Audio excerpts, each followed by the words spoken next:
2007 की गर्मियों में गोल्डन टाइगर ट्रैवल सर्विस की एक बस हिमाचल प्रदेश प्रांत के एक शहर किन्नौर के पास चितकुल की ओर जा रही थी। चितकुल एक पिछड़ा हुआ शहर या गांव था जो कहीं बीच में था। गर्मी के कारण बस में ज्यादातर यात्री सो गए थे। हिमाचल प्रदेश में होने के बावजूद गर्मी लग रही थी उनको। 5 फुट 6 इंच का एक सुंदर लड़का जिसका चेहरा चिकना था और बाल करीने से कटे हुए थे, अचानक एक बुरे सपने से जागकर अपना सिर ऊपर उठाया। उसने थकी हुई नज़र से बस को देखा। जैसे ही उसे असलियत का एहसास हुआ, उसका चेहरा अचानक गुस्से से सख्त हो गया। वह दूसरी दुनिया में जाकर वापस आया था, फिर भी बस में किसी को भी अंदाज़ा नहीं था कि वह अभी किस दौर से गुजरा है। ये वही बस है जिससे मैं हाई स्कूल के आखिरी साल में कसौली शहर गया था। मैं यहाँ क्यों हूँ? क्या मैं अब उस मुसीबत में नहीं हूँ? क्या ऐसा हो सकता है कि मैं फिर से इंसानों की दुनिया में वापस आ गया हूँ? अक्षय की आंखों में अविश्वास झलक रहा था जब वह खुद से सोच रहा था, ये कैसे मुमकिन है कि मैं, अक्षय राजा, स्वर्ग की मुसीबत से बच गया और फिर से अपने पुराने रूप में पैदा हो गया। अक्षय, जिसे अक्षय राजा के नाम से भी जाना जाता था, एक साधक था। आदियोगी अमृतत्व वह साधना का नाम था जो उसके गुरु ने उसे पहली बार मिलने पर दिया था। उसने ब्रह्मांड के 9 दिव्य संप्रदायों में से एक ट्रू मार्शल इमॉर्टल सेक्ट के तहत 500 साल तक साधना की और वह उस संप्रदाय के ग्रैंड एल्डर करण जैसे अमर साधक का शिष्य था। अक्षय की अविश्वसनीय प्रतिभा के कारण उसे अपनी साधना के आखिरी चरण द ट्रिब्यूलेशन में पहुंचने में केवल 500 साल लगे। उसे सदियों में सबसे ज्यादा संभावना वाला साधक माना जाता था जो मौजूदा दायरे से आगे बढ़कर अमर लोगों के दायरे में सफलतापूर्वक पहुंच सकता था। अक्षय इस ब्रह्मांड में 500 साल तक रहा, ब्रह्मांड में किसी भी समझदार प्राणी के खिलाफ हर लड़ाई लड़ता और जीतता रहा जिसने उसे चुनौती देने की हिम्मत की। उसकी अजेयता ने उसे यह उपाधि दिलाई, the north mistake celestial Lord. हालांकि वह कितना भी शक्तिशाली क्यों न रहा हो, वह आखिरकार स्वर्ग की मुसीबत में खुद को खो बैठा था। जब तक उसकी मौत दरवाजे पर दस्तक नहीं देने लगी, तब तक उसे एहसास नहीं हुआ कि उसकी नाकामी का कसूरवार उसकी साधना के दौरान जल्दबाजी थी। तेज और जबरदस्त उसका मोटो था, लेकिन इसी वजह से उसकी साधना की नींव कमजोरियों से भर गई थी। उसका संकल्प और समर्पण, जिसे चिरंजीवी हॉट कहा जाता था, तब टूट गया जब उसे अपने मन के सबसे अंधेरे कोनों में छिपे मानसिक राक्षसों का सामना करना पड़ा। साधना को जल्दी पूरा करने की उसकी बेचैनी ही उसके पतन का कारण बन गई थी। जितनी जल्दी हो सके आगे बढ़ने की चाह में उसने कई पछतावे छोड़े और अनगिनत गलतियां की। जैसे जैसे अपराधबोध और खुद से नफरत धीरे धीरे उसके दिमाग को खा रही थी, वह मानसिक राक्षसों के धोखे और भ्रम के प्रति कमजोर होता गया। जब अक्षय ने मानसिक राक्षसों के खिलाफ अपनी लड़ाई के बारे में सोचा तो उसने अपने सिस्टम के अंदर की एनर्जी को महसूस करने की कोशिश की, ये देखने के लिए कि कहीं वह किसी और भ्रम में तो नहीं है। उसे हैरानी हुई कि न सिर्फ उसकी स्टार धार्मिक शक्ति का कोई निशान नहीं था, बल्कि उसका असीमित आदिमसार भी गायब हो गया था। ये दिमागी शैतानों का काम नहीं है। मैं सच में वापस आ गया हूँ। अक्षय ने अपनी भौहें सिकुड़ी जब आखिरकार उसे एहसास हुआ। अक्षय जानता था कि दिमागी शैतानों के भ्रम कितने भी असली और साफ क्यों न हो, वे एक स्वर्गीय भगवान के मूल तत्वों के सभी निशानों को छिपा नहीं सकते थे। मेरी शक्तियाँ चली गई हैं। मुझ में धर्म शक्ति, मूल तत्व, अमर ज्ञान का एक भी निशान नहीं है। मेरे कीमती धर्म खजाने तो दूर की बात है। मैं अब एक आम आदमी से अलग नहीं हूं और अगर कोई थोड़ी कोशिश करे तो मुझे मार सकता है। अपनी साधना में इतनी बड़ी रुकावट के बावजूद वह इसके बारे में ज्यादा परेशान नहीं लग रहा था। इसके बजाय उसने अपनी हार पर हल्के फुल्के अंदाज में हंसा। ठीक है, मेरे पिछले जन्म की साधना तो शुरू से ही बर्बाद थी। इस बार मैं ये पक्का करूंगा कि मैं अपनी साधना एक एक कदम करके करूं। मैं न सिर्फ हर लेवल को पूरा करूंगा बल्कि उसे परफेक्ट भी करूंगा। उसकी आंखों में आग नाच रही थी और उसके चेहरे पर मुस्कान आ गई। मैं दुनिया द्वारा दिए गए अपमान और तिरस्कार का बदला लूंगा और मैं अपनी पिछली गलतियों से सीखूंगा और आगे बढ़ते हुए कोई पछतावा नहीं रखूंगा। उसके पिछले जीवन में बहुत सारे पछतावे थे। हालांकि उसका मन हमेशा साधना में लगा रहता था, फिर भी पछतावा और दुख बना रहा। माँ, पिताजी, बहन अक्षरा और शिविका, मैं वापस आ गया हूं। इस बार मैं तुम्हें निराश नहीं करूंगा। अक्षय ने अपना सिर नीचे किया, उसके दिल में पक्का इरादा जागा। अक्षय का जन्म चितकुल गांव के एक आम परिवार में हुआ था। उसके पिता अजय हिमाचल प्रदेश के कसौली शहर से थे। दूसरी ओर उसकी मां अंगिरा शहर के एक जाने माने परिवार से थी। दोनों कॉलेज में मिले और शाह परिवार के विरोध के बावजूद उन्हें जल्दी ही प्यार हो गया। समाज की आम भावना माता पिता की मर्जी के बिना शादी के खिलाफ थी। ये बात खासकर शाह जैसे प्रतिष्ठित और अमीर पुराने परिवारों में सच थी। शादी को रोकने में नाकाम रहने पर अक्षय के दादा ने अपनी ही बेटी को अपनाने से मना कर दिया। गुस्से में आकर अंगिरा शाह अपने पति अजय के साथ अपने माता पिता को छोड़कर हिमाचल प्रांत में बस गई। शाह परिवार को यह साबित करने के लिए कि वह उनकी बेटी के लायक है, अजय ने उन आबादी वाले शहरों में रहना पसंद नहीं किया जहां शाह परिवार का दबदबा था। इसके बजाय वह चितकुल गांव चला गया और एक निचले दर्जे के सरकारी कर्मचारी के रूप में काम करना शुरू कर दिया। अजय ने कुछ दशकों तक गांव के लिए काम करना जारी रखा और उसने कभी भी शक्तिशाली शाह परिवार से अपने कनेक्शन का फायदा उठाने की कोशिश नहीं की। उसने अपनी पहली निचली रैंक की नौकरी से मैनेजमेंट लेवल तक तरक्की की, लेकिन यह अभी भी शाह परिवार की उम्मीदों से बहुत दूर था। अक्षय के जन्म के बाद दोनों पक्षों के बीच तनाव आखिरकार कम होने लगा। अक्षय के दादा ने भारतीय नव वर्ष के दौरान जोड़े को मिलने की इजाज़त दी। हालांकि उस युवा जोड़े को नहीं पता था कि शाह परिवार में उनका स्वागत ठंडी नज़रों और ऊंचे दर्जे की नफरत से होगा। पूरे परिवार ने अक्षय के माता पिता को परिवार की इज्जत पर एक धब्बा माना था। उन्होंने परिवार के मुखिया की मर्जी के खिलाफ जाकर एक बेटे को जन्म दिया था जिसने शाह परिवार के लिए कोई खुशी नहीं बल्कि सिर्फ शर्मिंदगी लाई थी। जहां तक गांव में अजय की उपलब्धियों की बात थी तो उनकी नज़र में वे हास्यास्पद और दयनीय थीं। इस सोच से अक्षय के मुंह का स्वाद कड़वा हो गया। उसने सिर हिलाया और व्यंग्य भरी मुस्कान दी। रेयांश, मुझे यकीन है कि तुमने कभी उम्मीद नहीं की होगी कि मैं भविष्य से वापस आऊँगा। मेरे परिवार ने तुम्हारे और तुम्हारे माता पिता के बराबर आने के लिए बहुत मेहनत की थी, लेकिन आखिर में हम तुम्हारी नज़रों में अभी भी बेकार की रही हैं। मेरी माँ बहुत स्वाभिमानी थी और उन्हें ये बर्दाश्त नहीं था कि कोई उन्हें नीचा दिखाए। इसीलिए उन्होंने इतनी मेहनत की, लेकिन आखिर में उन्हें क्या मिला? कुछ नहीं। मैंने कसम खाई थी कि मैं अपनी माँ का बदला लूँगा। हालांकि अभी मैं एक आम इंसान हूँ, लेकिन जब मुझे मेरी शक्ति वापस मिल जाएगी तो मैं तुम्हारे दरवाजे पर दस्तक दूंगा। मैं तुम्हें दिखाऊंगा कि नीचा दिखाए जाने और एक बेकार कीड़े की तरह कुचले जाने का क्या मतलब होता है। रेयांश अक्षय का चचेरा भाई था। वह शाह परिवार का सबसे प्यारा बच्चा था। अक्षय ने अपनी पिछली जिंदगी में रेयांश के बराबर आने की पूरी कोशिश की थी, लेकिन वह नाकाम रहा। रेयांश और अक्षय के बीच का फासला बताया नहीं जा सकता था। पिछली बार जब अक्षय ने शाह परिवार से किसी को देखा था तो वह उसकी मां के अंतिम संस्कार के समय था। जैसे कि शाह परिवार को लगा कि अक्षय की मां की मौत उस जवान आदमी के लिए काफ़ी दुखद नहीं थी, इसलिए उन्होंने उस दुख पर और नमक छिड़का और अंतिम संस्कार में सिर्फ 3 नौजवानों को भेजा। शाह परिवार की पुरानी पीढ़ी से कोई भी अपने ही खून को श्रद्धांजलि देने नहीं आया था, न उसके दादा चाचा न दादी। जले पर नमक छिड़कने के लिए आने वालों में से एक रेयांश था। रेयांश ऐसा व्यवहार कर रहा था जैसे वह अपनी चाची के अंतिम संस्कार में नहीं बल्कि रेड कारपेट पर चल रहा हो। अपने चापलूसों से घिरा हुआ उसके कदमों में ऐसा घमंड और अकड़ थी जो साफ तौर पर मरे हुए का अपमान कर रही थी। वह स्टार था और वह जहां भी जाता उसे ध्यान और सम्मान मिलना चाहिए था, चाहे हालात कुछ भी हों। हालांकि 500 साल बीत चुके थे, लेकिन शाह परिवार का ख्याल अभी भी अक्षय के पेट में आग लगा देता था। ये याद अक्षय जैसे साधक के लिए जहर थी। अतीत को स्वीकार किए बिना साधक धोखेबाज मानसिक शैतानों के हमलों के प्रति कमज़ोर हो जाएगा। एक छोटी सी गलती हज़ारों सालों की कड़ी मेहनत को बर्बाद कर देगी। खैर, मुझे अतीत के बारे में नहीं सोचना चाहिए। मुझे लगता है कि रविकुमार की पारिवारिक संपत्ति इस समय तक कसौली शहर तक नहीं पहुंची होगी। खिड़की से बाहर देखते हुए कसौली शहर का जाना पहचाना नज़ारा अक्षय के दिल में पुरानी यादें भर गया। रविकुमार का ख्याल उसे शिविका की भी याद दिलाता था। वह उस लड़की से प्यार करता था और वह उससे प्यार करती थी, लेकिन उनकी प्रेम कहानी ऐसे खत्म नहीं हुई। बाद में उसके लिए उसका प्यार जुनून में बदल गया जिसने आखिरकार उसकी साधना को बर्बाद कर दिया। मानसिक शैतानों ने लड़ाई के दौरान उसके दिमाग को कमज़ोर करने के लिए उसकी छवि का इस्तेमाल किया था। उसके चेहरे की एक झलक ही उसके बचाव को बेकार करने के लिए काफ़ी थी।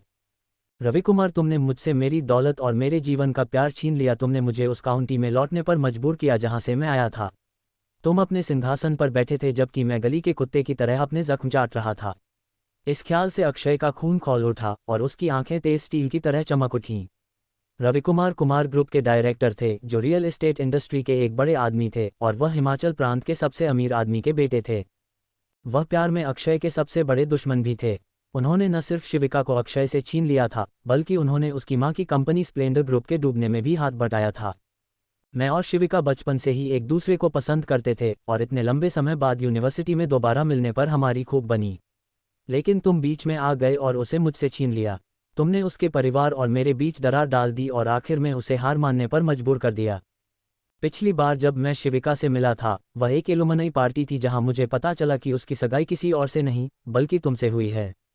मुझे उम्मीद नहीं है कि तुम समझोगे कि उस समय मुझे कैसा लगा था, लेकिन मैं वादा करता हूं कि मैं तुम्हें इसका 10 गुना ज़्यादा बुरा बदला लूंगा। अगर करण की मदद न होती तो मैं अपने अपार्टमेंट की छत से कूदकर अपनी दुख भरी जिंदगी खत्म कर चुका होता। अक्षय ने धीरे से कहा। 500 साल बीत चुके थे और उसे जो हुआ था उसे स्वीकार कर लेना चाहिए था। लेकिन अक्षय के मुंह से निकले हर शब्द में एक रूह कंपा देने वाला इरादा था जो जान लेने की धमकी दे रहा था। मैं वह पल कभी नहीं भूलूंगा जब मैंने अपनी जिंदगी खत्म करने का फैसला किया था। उस पल से पुराना अक्षय मर गया था और नया अक्षय राजा पैदा हुआ था। तुम्हारी वजह से मैं पूरी तरह से साधना पर ध्यान दे पाया। मैंने अपने अंदर के गुस्से को अपनी ताकत बनाया और अपनी साधना में अविश्वसनीय गति से आगे बढ़ा। मुझे आखिरी स्टेज ट्रिब्यूलेशन तक पहुंचने में सिर्फ 500 साल लगे। मुझे लगता है कि मैं तुम्हारा एहसानमंद हूँ। अक्षय के होंठों पर मुस्कान आ गई। जब अक्षय एक हारा हुआ इंसान बनकर जी रहा था, तब रवि कुमार अपनी सफलता की चमक में डूबा हुआ था। कुमार परिवार ने अक्षय की मां की मौत और स्प्लेंडर ग्रुप के बर्बाद होने में भी हाथ बटाया था। दूसरे शब्दों में, रवि कुमार और उसका परिवार अक्षय की जिंदगी की लगभग सभी मुसीबतों के लिए जिम्मेदार थे। अपनी पिछली जिंदगी में अक्षय ने अपने दुश्मन के हाथों सब कुछ खो दिया था। ये पुराने जख्म कभी नहीं भरे, कम से कम तब तक नहीं जब तक बदला नहीं लिया गया और पूरा नहीं हुआ। उसकी आंखों में गुस्सा झलक रहा था और उसने गुस्से में आवाज निकाली। रवि कुमार, अग्रवाल परिवार, शाह परिवार और रेयांश, मैं तुम्हें तुम्हारी दी हुई बेइज्जती और तकलीफ का बदला जरूर दूंगा। 500 साल की साधना के बाद वह आखिरकार अपनी जिंदगी के पहले 30 सालों की गलतियों को सुधारने के लिए तैयार था। जब उसने खिड़की से बाहर देखा तो उसके मन में सिर्फ एक ही चीज थी, बदला। अचानक एक जोरदार रिंगटोन ने अक्षय के दिमाग को उसकी सोच से बाहर निकाल दिया। उसने कॉलर आईडी पर देखा जिस पर लिखा था, माँ, क्या यह अक्षय है? क्या तुम लगभग कसौली शहर पहुंच गए हो? चाची उर्मिला अभी बस स्टेशन के बाहर तुम्हारा इंतजार कर रही होंगी। मैंने उनसे कहा था कि वे तुम्हारे लिए कसौली शहर में रहने की जगह ढूंढें और जब तक तुम वहां रहो मेरी देखभाल करें। मुझे इतनी सख्त माँ होने और तुम्हें दूर भेजने के लिए दोष मत देना। तुम्हें पता है कि तुम्हारे ग्रेड अभी कितने कम हैं। अगर तुम कड़ी मेहनत नहीं करोगे तो तुम किसी अच्छे यूनिवर्सिटी में भी नहीं जा पाओगे। इसलिए मुझे तुम्हें शहर के सबसे अच्छे स्कूल में भेजने के लिए कुछ जुगाड़ करना पड़ा। जब तुम कसौली शहर में हो तो चाची उर्मिला की बात सुनना, समझे? जब मैं कसौली शहर में काम करती थी तो वह मेरी बिजनेस पार्टनर में से एक थीं। बहुत अच्छे लोग हैं। सैकड़ों सालों बाद पहली बार अपनी माँ की सख्त आवाज़ सुनकर अक्षय के शरीर में एक गर्म लहर दौड़ गई। उसकी आंखों के कोनों में आंसू आ गए। माँ, मैं समझ गया। मैं कड़ी मेहनत करूंगा, वादा करता हूँ। आंसुओं के बावजूद उसने एक प्यारी मुस्कान के साथ जवाब दिया। ये पहली बार था जब उसने अपनी माँ की आवाज़ सुनी थी जब से 500 साल पहले उनकी मृत्यु हुई थी, या कुछ साल बाद। यह इस बात पर निर्भर करता था कि अक्षय किस टाइमलाइन को देख रहा था। माँ हमेशा अक्षय के लिए एक दूर का और धुंधला कॉन्सेप्ट रही थी क्योंकि उन्हें एक दूसरे से मिलने के ज्यादा मौके नहीं मिले थे। उसकी माँ शाह अंगीरा एक जिद्दी औरत की सही परिभाषा थी। अपने ही परिवार द्वारा मजाक का पात्र बनाए जाने के बाद उसने उन्हें गलत साबित करने की कसम खाई थी। गुस्से में वह अक्षय की बहन अक्षरा को हिमाचल के अंतर्राष्ट्रीय महानगर में ले गई और स्प्लेंडर रियल एस्टेट ग्रुप बनाया। जब तक अक्षय कॉलेज गया तब तक स्प्लेंडर ग्रुप हिमाचल की सबसे बड़ी कंपनियों में से एक बन गया था और शाह अंगीरा को रियल एस्टेट की रानी के रूप में जाना जाता था। इसलिए अक्षय को अपने पिछले जीवन में इस समय उनके बारे में ज्यादा कुछ याद नहीं था। जब तक उसकी मां की कार एक्सीडेंट में मौत नहीं हो गई तब तक अक्षय को एहसास नहीं हुआ कि उसकी मां उसके लिए कितनी जरूरी थी। वह हमेशा परिवार की रीढ़ थी। अक्षय को याद है कि एक्सीडेंट के बाद उसके पिता के बाल रातों रात सफ़ेद हो गए थे। ऐसा लगा जैसे उस दुखद घटना ने उसके पिता की आत्मा को उससे छीन लिया हो और उन्हें एक खाली खोल बना दिया हो। अरे, मैं तुम्हें बताना भूल ही गया था। मोदी परिवार की एक बेटी है और उसका नाम जिनल मोदी है। तुम्हारी तरह नहीं, वह एक टॉप स्टूडेंट है। तुम्हारी चाची तुम दोनों की जोड़ी बनाने के लिए बहुत उत्सुक हैं, लेकिन मुझे तुम्हें चेतावनी देनी होगी कि अभी तुम्हारी प्राथमिकता पढ़ाई है। शाह अंगीरा ने कहा। अक्षय मन ही मन हंसा। कौन सी एशियाई माँ अपनी बेटी को हाई स्कूल में डेटिंग करने देगी?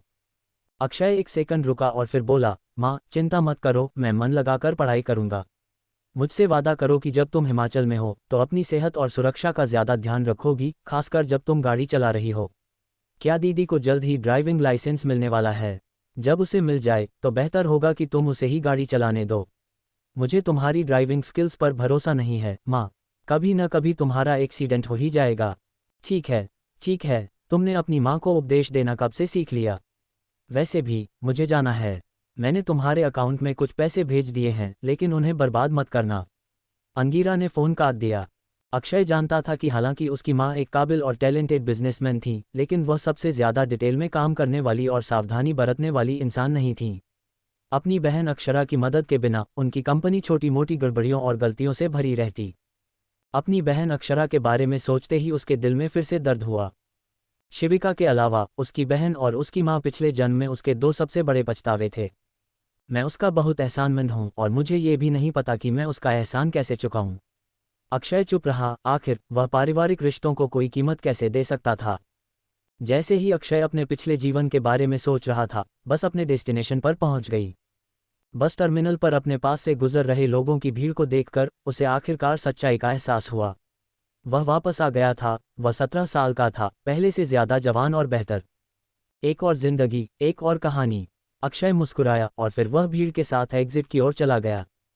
इस बीच कसौली शहर के बस टर्मिनल के बाहर किसी चीज ने भीड़ का ध्यान खींचा। एक इंपोर्टेड लाल ऑडी A6। इस कार की कीमत 2007 में 7 करोड़ थी।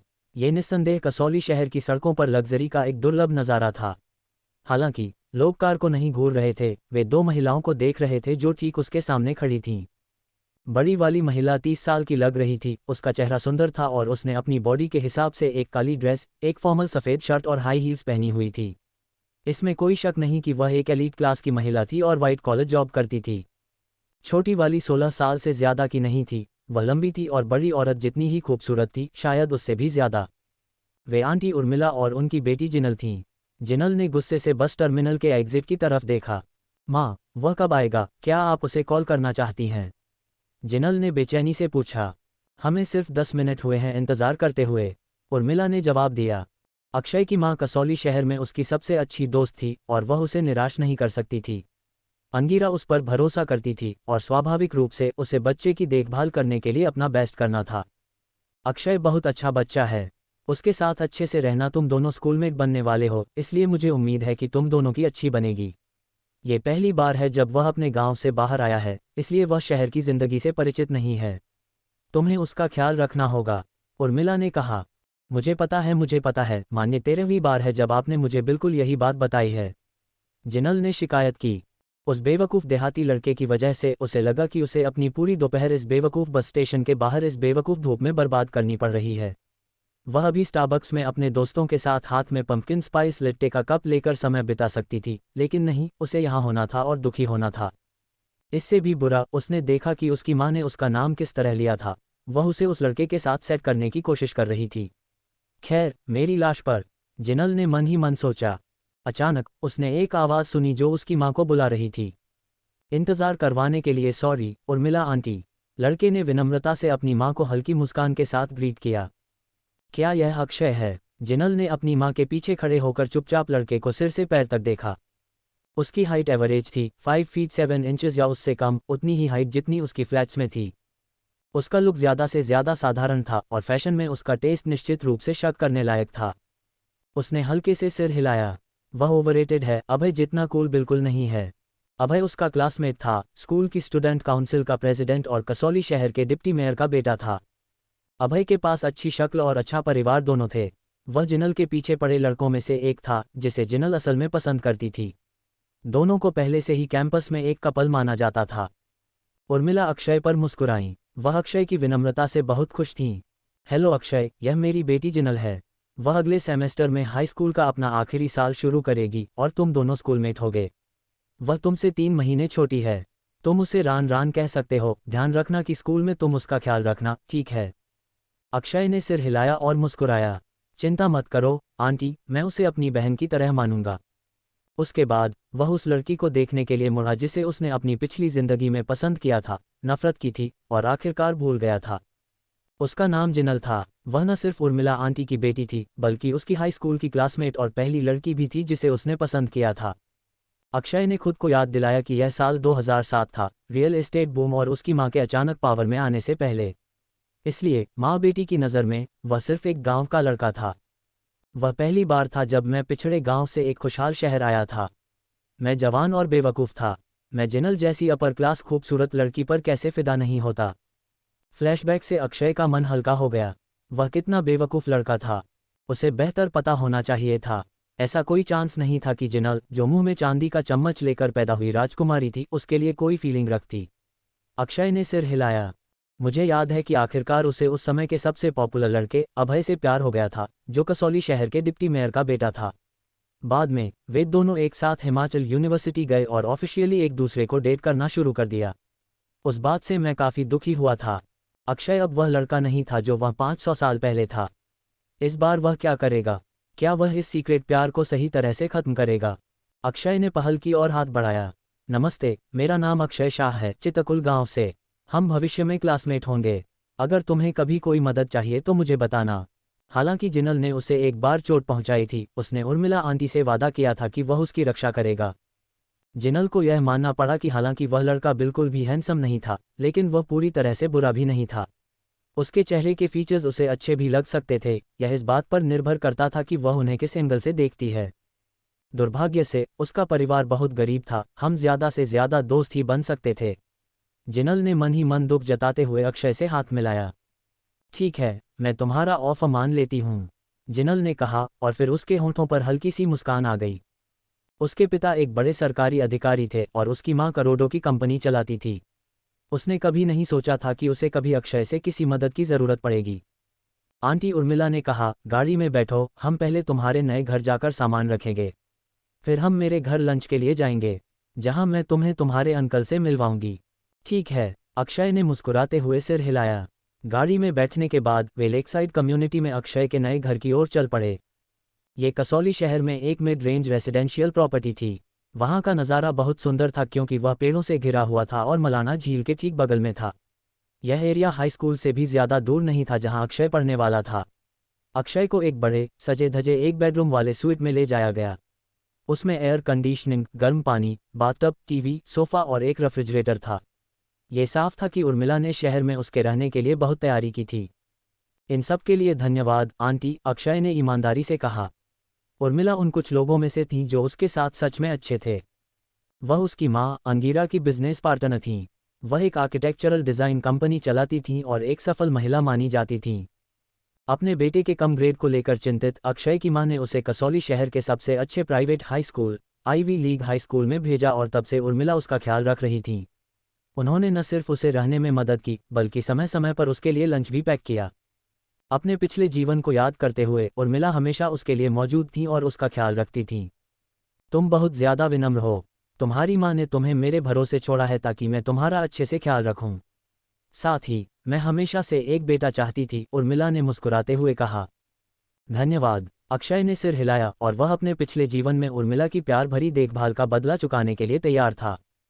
उर्मिला अक्षय को दामाद के तौर पर पसंद करती थी। पैसा और पावर एक खुशहाल शादी की कुंजी नहीं थे, ईमानदारी और सच्चाई थी। कुछ देर बाद वे लेकसाइड कम्युनिटी से बाहर निकले और उर्मिला के घर की ओर चले गए। जिनल और अक्षय पिछली सीट पर अगल बगल बैठे थे। उन्होंने बस कुछ ही शब्द कहे और लड़की ने अक्षय में पूरी तरह से दिलचस्पी खो दी। वह उसके लायक नहीं थी। दोनों में से किसी ने एक दूसरे से एक शब्द भी नहीं कहा, जिससे चुप्पी और लंबी हो गई। आखिरकार अक्षय ने थका हुआ चेहरा बनाया और अपना सिर खिड़की से टिकाकर सोने का नाटक करने लगा। हालांकि पहली मुलाकात में अक्षय ने उस पर अच्छा इंप्रेशन डाला था, लेकिन उसे ऐसे लोगों से बात करना पसंद नहीं था जो उससे कम पॉपुलर थे, खासकर जब लड़का उसे शुरू से ही इग्नोर कर रहा था। वह उसके जैसे लड़कों को जानती थी। ऐसा दिखावा करना कि उसे कोई दिलचस्पी नहीं है, ये सोचना कि वह उसे जलन महसूस करा सकता है। उसने बहुत से लड़कों को उस पर यह चाल चलते देखा था, लेकिन कोई भी कामयाब नहीं हुआ था।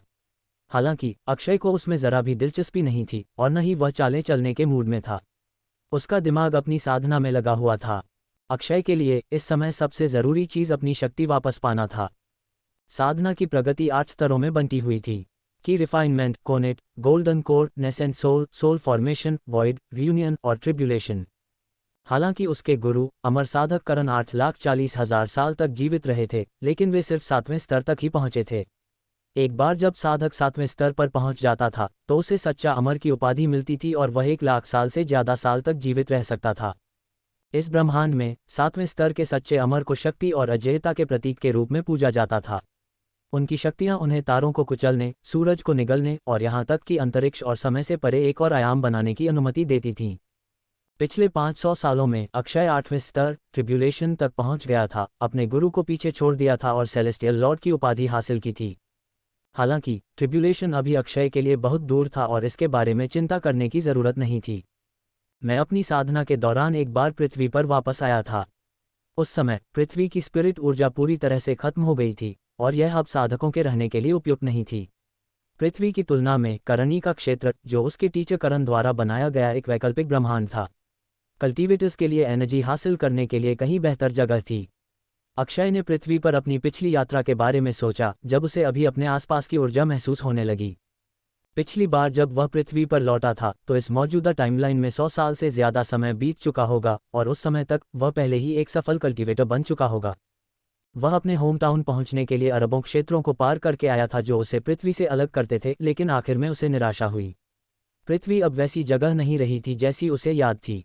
पुरानी राष्ट्रीय राज्य व्यवस्था खत्म हो गई थी और इंसानों ने अर्थ फेडरेशन बना लिया था।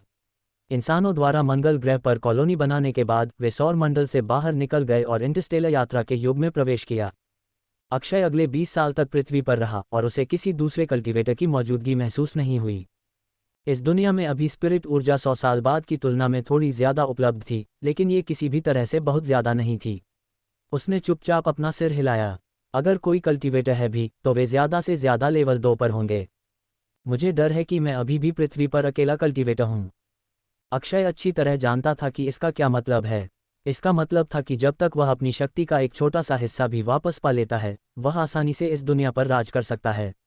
अक्षय ये भी जानता था कि अपने लक्ष्यों तक पहुंचने के लिए उसे एडवांस टेक्नोलॉजी की ज़रूरत नहीं है, उसे बस अपने कल्टीवेशन में लेवल 2 तक पहुंचना था। लेवल 2 तक पहुंचे बिना कोई खुद को कल्टीवेटर भी नहीं कह सकता। पिछले 500 सालों में जमा किए गए ज्ञान के खजाने के साथ अक्षय ने अंदाज़ा लगाया कि उसे उस स्टेज तक पहुंचने में बस कुछ ही साल लगेंगे। यहाँ के आसपास स्पिरिट क्यूई काफ़ी अनियमित है। मुझे अपनी कल्टीवेशन में मदद के लिए ऊर्जा की ज़्यादा मौजूदगी वाली जगह ढूंढनी चाहिए। अगर मुझे कोई जादुई खजाना मिल जाता है तो मैं निश्चित रूप से 3 साल के अंदर दूसरे लेवल को पार कर लूँगा। एक जादुई खजाना पाने का ख्याल अक्षय को मज़ेदार लगा। मैं क्या सोच रहा हूँ? धरती पर इतनी कम ऊर्जा के साथ मेरे लिए कोई जड़ी बूटी भी नहीं बचेगी, जादुई खजाने की तो बात ही छोड़ो। जैसे ही अक्षय अपनी मुश्किल के बारे में सोच रहा था, गाड़ी आंटी उर्मिला के घर के पास रुक गई। अक्षय का घर शहर के किनारे पर था, विशाल मलाना झील के सामने। इसे कसौली शहर में एक अच्छी क्वालिटी की मिड रेंज प्रॉपर्टी माना जाता था। दूसरी ओर उर्मिला का परिवार सोलन जिले में एक उपनगरीय इलाके में रहता था, जो अक्षय की जगह से कुछ ही मिनट की ड्राइव पर था। गाड़ी झील के किनारे बनी एक हाईवे पर चली और आखिरकार उन्हें हेमाद्री पहाड़ की तलहटी तक ले गई। अक्षय ने उपनगरीय इलाके का नाम देखा, लेक व्यू गार्डन। अक्षय को याद आया कि लेक व्यू गार्डन कसौली शहर में एक हाई एंड रिहायशी इलाका था। इस इलाके में एक छोटे से बंगले की कीमत रियल एस्टेट बूम से पहले भी 2 मिलियन जितनी थी। आंटी उर्मिला ने पीछे देखने वाला शीशा नीचे किया और अक्षय की आंखों में हैरानी देखी। मलाना झील के अलावा हेमाद्री पहाड़ यहाँ कसौली शहर में सबसे मशहूर जगह है। लेक व्यू इस इलाके में सिर्फ मिड टियर डेवलपमेंट है। शायद बाद में हम पहाड़ में और ऊपर जाएंगे और मैं तुम्हें कुछ विला दिखाऊंगी। उनके सामने हमारा घर उनके पिछवाड़े में एक झोपड़ी जैसा लगता है। तुम्हें सुबह सुबह भी हमसे मिलने आना चाहिए। पूरा पहाड़ कोहरे से ढका रहता है, इसीलिए इसका नाम हेमाद्री है, बादल कोहरा। जब आंटी उर्मिला पहाड़ों पर ऊंचे बने उन विला के बारे में बात कर रही थी तो उनकी आवाज़ में थोड़ी जलन थी। वहाँ सबसे सस्ते घर की कीमत 10 मिलियन से ज़्यादा है। इसे कसौली शहर के सबसे अमीर आदमी ने बनवाया था और सिर्फ उसके दोस्त और दक्षिण के अरबपति ही उन प्रॉपर्टीज़ को खरीद सकते थे। अगर मैं अपनी कंपनी बेच भी दूं तो शायद सिर्फ एक छोटी सी किचन ही खरीद पाऊंगी। उर्मिला ने अपना सिर हिलाया और फिर आह भरी। कसौली शहर का सबसे अमीर आदमी कुमार परिवार, चेन फैन ने सोचा। मेरी राय में आपका घर बहुत बड़ा दिखता है। हमारा परिवार हमारे गांव में 100 स्क्वायर मीटर के घर में रहता था, वह सरकार द्वारा सब्सिडी वाली प्रॉपर्टी थी। अक्षय रुका और फिर बोला, अगर चाची को सच में वे घर पसंद हैं तो जब मैं पैसे कमाने लगूंगा तो मैं आपके लिए उनमें से कुछ खरीद दूंगा। मैं पक्का करूंगा कि आप हर दिन उठकर अपने नीचे बादलों और धुंध के समुद्र को देख सकें। जिसके पास पूरी दुनिया हो सकती थी, उसके लिए विला क्या था। लेवल 2 पर पहुंचते ही उसे वह सब मिल जाता जो उसके दिल चाहता। चाची उर्मिला अक्षय की बातों से खुश हुईं। उन्होंने कहा, बहुत बढ़िया, मैं तुम्हारी बात मानती हूँ। अपनी माँ से कहो कि मेरे साथ रहने आ जाए। उसकी रियल एस्टेट कंपनी जाए भाड़ में। तुम्हारी माँ और बहन 2 बहादुर आत्माएं हैं जो महानगर में अपना गुजारा करने की कोशिश कर रही हैं, जहाँ उनका कोई सहारा नहीं है। अगर वह अब रिटायर हो जाती है तो हम साथ में शॉपिंग करने जा सकते हैं, या अगर हमारे पास सच में करने के लिए कुछ नहीं बचा तो स्पा जा सकते हैं। क्या जिंदगी होगी, है ना। जिनल बातचीत सुन रही थी और वह जो सुन रही थी उससे ज़्यादा प्रभावित नहीं हुई। उसके जानने वाले सबसे अमीर क्लासमेट ने भी पहाड़ पर विला तोहफे में खरीदने का वादा नहीं किया था। सब जानते थे कि सिर्फ सबसे अमीर लोग ही वहां रहने का खर्च उठा सकते थे। लगता है कि वह भी दूसरों जैसा ही है, सिर्फ बड़ी बड़ी बातें करता है और कोई असली काम नहीं करता। वह अक्षय से थोड़ी निराश थी। उसने सोचा था कि गांव का ये लड़का शहर के लड़कों से अलग होगा, लेकिन ऐसा लगा कि वह गलत थी। चाची उर्मिला के घर की सजावट शानदार, स्टाइलिश और कारीगरी में बेहतरीन थी। दीवार पर लगी पेंटिंग से लेकर मेज पर रखे नीले सफ़ेद चीनी मिट्टी के फूलदान तक, ये साफ था कि उर्मिला का परिवार न सिर्फ अमीर था, बल्कि पढ़ा लिखा भी था और उसे फाइन आर्ट्स का अच्छा शौक था। हॉल में घुसने के बाद अक्षय ने एक अधेड़ उम्र के आदमी को सोफे पर बैठे देखा, जिसने काले फ्रेम का चश्मा पहना हुआ था। वह टीवी पर खबरें देख रहा था। वह जिनल के पिता भरत थे। वह कसौली शहर के डिप्टी डायरेक्टर थे। हालांकि उनका पद ऊंचा नहीं था, लेकिन वह कसौली शहर के पावर सेंटर के करीब थे। अक्षय ने उन्हें झुककर प्रणाम किया और भरत ने बिना ध्यान दिए सिर हिलाया। आओ और बैठ जाओ। जिनल, तुम किचन में जाकर अपने पापा और हमारे मेहमान के लिए चाय क्यों नहीं बना देती? क्या तुम लोग डिनर के लिए कुछ मिनट इंतजार कर सकते हो? मुझे कुछ डिश गर्म करनी है, उर्मिला ने किचन में घुसते हुए कहा। जिनल ने सिर हिलाया और राजस्थान के एक मशहूर कलाकार द्वारा बनाया गया बैंगनी मिट्टी की चाय के सेट का एक डिब्बा निकाला। अक्षय जिनल की चाय बनाने की तकनीक देखकर हैरान रह गया। उसके हाव भाव बहते पानी की तरह सहज और चिकने थे, जबकि काम पर उसका ध्यान इतना था कि एक बूंद भी नीचे नहीं गिरी। ये साफ था कि उसने किसी कुशल टीचर से ट्रेनिंग ली थी। यह बात अक्षय ने अपनी पिछली जिंदगी में नोटिस नहीं की थी। माधव की आंखें टीवी पर टिकी हुई थीं और जब तक खबरें खत्म नहीं हुईं, तब तक वह मेहमान की तरफ नहीं मुड़ा। तुम्हारे पिताजी अजय कैसे हैं? मैं उनसे आखिरी बार 6 महीने पहले एक सरकारी मीटिंग में मिला था। वह ठीक हैं, पूछने के लिए धन्यवाद, अक्षय ने विनम्रता से कहा। अक्षय के पिता अजय चितकुल के डिप्टी मजिस्ट्रेट थे और हालांकि उनका पद माधव के बराबर था, लेकिन उनका अधिकार क्षेत्र एक व्यस्त शहर के बजाय एक दूरदराज का गांव थी। माधव ने सिर हिलाया। तुम्हारे पिताजी जवान हैं और उनमें बहुत क्षमता है। उनके प्रस्ताव, गांव अर्थव्यवस्था का सतत विकास और पर्यावरण संरक्षण नीतियों का चयन और अनुप्रयोग की मेयर ने तारीफ की। मेयर ने कहा कि तुम्हारे पिताजी की सोच अंतर्राष्ट्रीय है और वह तुम्हारे पिताजी से सहमत थे कि भविष्य का आर्थिक विकास पर्यावरण संरक्षण से अलग नहीं हो सकता। अक्षय ने एक खाली मुस्कान के साथ सिर हिलाया। वह क्यों सोचेगा कि एक हाई स्कूल का लड़का बोरिंग राजनीति में दिलचस्पी लेगा? अगर अक्षय माधव के मुंह से निकली आधी बातें भी समझ पाता, तो उसने अपनी मां की कंपनी को दिवालिया नहीं किया होता। ये देखकर कि अक्षय को उसकी बातों में कोई दिलचस्पी नहीं है, माधव ने थोड़ा माथा सिकोड़ा और फिर टॉपिक बदल दिया। मैंने तुम्हारी चाची से सुना है कि हिमाचल मंडी शहर में तुम्हारी मां की रियल एस्टेट कंपनी बहुत तेजी से बढ़ रही है। कई विशेषज्ञ भविष्यवाणी कर रहे हैं कि अगले साल देश का प्रॉपर्टी बाजार काफी बढ़ेगा। तुम्हारी मां ने एक अच्छा क्षेत्र चुना है। अक्षय मुस्कुराया और बोला, मेरी मां की कंपनी आंटी उर्मिला की कंपनी के मुकाबले कुछ भी नहीं थी। माधव ने सिर हिलाया। तुम उसके बारे में बहुत ज्यादा सोचते हो। उसकी कंपनी में सिर्फ 1 दर्जन लोग काम करते थे और साल में बस कुछ लाख ही कमाती थी। वह तुम्हारी मां की कंपनी से कैसे मुकाबला कर सकती है? अक्षय ने जल्दी से विनम्रता से जवाब दिया, मैं बिल्कुल भी विनम्र नहीं हो रहा हूं। मेरी मां के नीचे सिर्फ कुछ ही लोग काम करते थे और उन्हें बस उतनी ही मदद मिलती थी। उन्हें कॉन्ट्रैक्टर और डेवलपर के बीच भाग दौड़ करनी पड़ती थी और अंतहीन कागजी काम से निपटना पड़ता था। यह एक मुश्किल काम था जिसमें ज्यादा पैसे नहीं थे। ओह, माधव ने माथे पर शिकन डाली। अक्षय ने उसे जो बताया था वह उसकी पत्नी से सुनी बातों से बिल्कुल अलग था। लड़के के बारे में पहली छाप से माधव को यकीन हो गया कि अक्षय झूठ नहीं बोल रहा था। इसलिए उसने शर्त लगाई कि अक्षय की मां के बारे में उसने पहले जो अफवाहें सुनी थीं, वे बढ़ा चढ़ाकर बताई गई थीं। कंपनी के बारे में चेन फैन का वर्णन भी ज्यादा असली लग रहा था। इसे एक महिला और उसकी बेटी ने एक ऐसी जगह शुरू किया था जहां वे किसी को नहीं जानती थीं और उनके कोई कनेक्शन नहीं थे। इतनी जल्दी एक रियल एस्टेट एम्पायर बनाना, माँ बेटी की जोड़ी ने कितनी भी मेहनत की हो, सच होने के लिए बहुत अच्छा लग रहा था। ऐसा सोचते हुए माधव के चेहरे से मुस्कान धीरे धीरे गायब हो गई। तुम्हारे ग्रेड कैसे हैं? माधव ने पूछा। अक्षय मुस्कुराया और कहा, मैं हमारे गांव में टॉप 500 में था और मैंने सुना है कि आपकी बेटी स्कूल में टॉप 50 में रैंक करती है। मुझे लगता है कि मुझे स्कूल में उसकी मदद की ज़रूरत होगी। चितकुल गांव का शिक्षा रैंकिंग कसौली शहर सरकार के तहत सभी गांवों में सबसे कम था। चितकुल गांव में टॉप 10 में आए बिना अक्षय के पास दूसरी श्रेणी की यूनिवर्सिटी में भी दाखिला लेने का कोई मौका नहीं था। टॉप टियर की तो बात ही छोड़ो। अक्षय का जवाब सुनकर माधव की भौहें और गहरी हो गईं। उसके चेहरे पर मुस्कान के बचे हुए निशान पूरी तरह से गायब हो गए। तुम्हारी मां ने तुम्हें कसौली शहर पढ़ने के लिए भेजा था, मजे करने के लिए नहीं। तुम्हारा परिवार तुम्हारी मदद कुछ समय के लिए ही कर सकता है, हमेशा के लिए नहीं। अगर तुम सफल होना चाहते हो तो तुम्हें खुद पर निर्भर रहना होगा। शिक्षा एक सीढ़ी है, चाहे तुम किसी भी क्षेत्र में हो। माधव के अचानक गुस्से से अक्षय हैरान रह गया। उसने अपने चेहरे से मुस्कान हटा दी और जवाब दिया, आप सही कह रहे हैं अंकल माधव। हालांकि ऊंची अकादमिक स्थिति हासिल करना अक्षय की सबसे बड़ी प्राथमिकता नहीं थी, लेकिन एक बार जब वह अपनी साधना में आगे बढ़ जाएगा तो टॉप टियर यूनिवर्सिटी में दाखिला लेना उसके लिए बच्चों का खेल होगा। अक्षय से कुछ और बातें करने के बाद माधव लड़के के ज्ञान और महत्वाकांक्षा की कमी से निराश हो गया। वह निराशा में चुपके से अपना सिर हिलाए बिना नहीं रह सका। ये साफ था कि उसकी पत्नी ने लड़के के बारे में जो बताया था वह सच नहीं था। वह डिप्टी मेयर के बेटे से भी मिला था और उसकी पर्सनैलिटी के साथ साथ इकोनॉमिक्स और पॉलिटिक्स में उसके ज्ञान से भी बहुत इम्प्रेस हुआ था।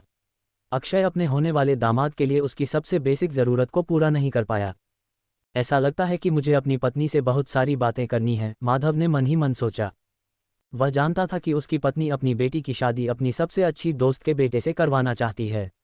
उसने पहले तो उसके प्लान का विरोध नहीं किया, लेकिन अक्षय से पहली बार मिलने के बाद उसे एहसास हुआ कि उसे भी अपनी राय देनी होगी। मेरी बेटी वैसे भी उसके प्यार में नहीं पड़ेगी, माधव ने सोचा। उसे अपनी बेटी के फैसले। अक्षय ने मोदी परिवार के साथ जो खाना खाया वह किसी भी तरह से बुरा नहीं था।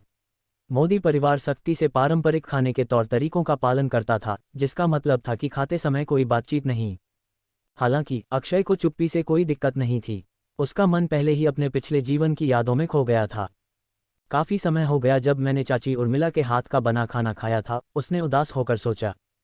चाची उर्मिला की शादी परफेक्ट नहीं थी, खासकर बाद में जब माधव मोदी को सरकार में एक प्रमुख पद मिल गया था। सार्वजनिक कार्यक्रमों में व्यस्त रहने के कारण वह शायद ही कभी घर आते थे और इसलिए दोनों धीरे धीरे एक दूसरे से दूर हो गए।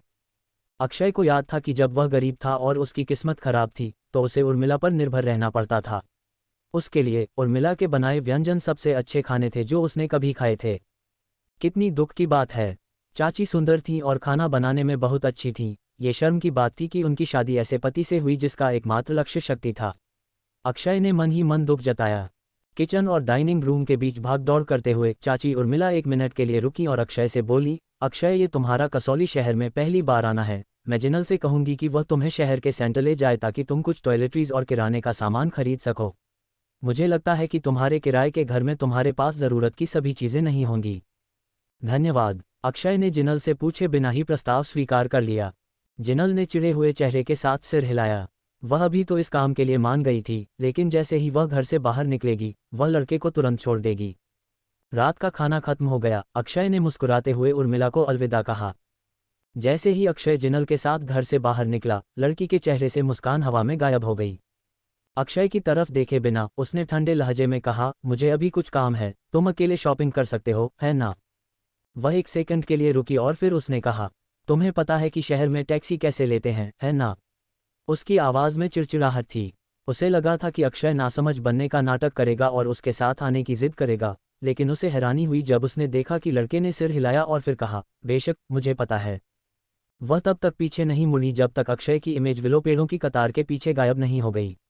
धीरे धीरे उसके दिल में पछतावा होने लगा और उसे उस लड़के के पास जाकर उसकी मदद करने का मन हुआ। हालांकि उनकी जिंदगी के सभी पहलुओं में इतना बड़ा अंतर देखकर उसने अपने फैसले पर फिर से सोचा। वे एक साथ रहने के लिए नहीं बने थे। जितनी जल्दी वह ये बात उसे साफ कर देगी उतना ही दोनों के लिए अच्छा होगा। अरे, ये तो बहुत जल्दी हो गया। क्या तुम उसके साथ गई भी थी? आंटी उर्मिला ने अपनी बेटी से उत्सुकता से पूछा जैसे ही वह घर में वापस आए।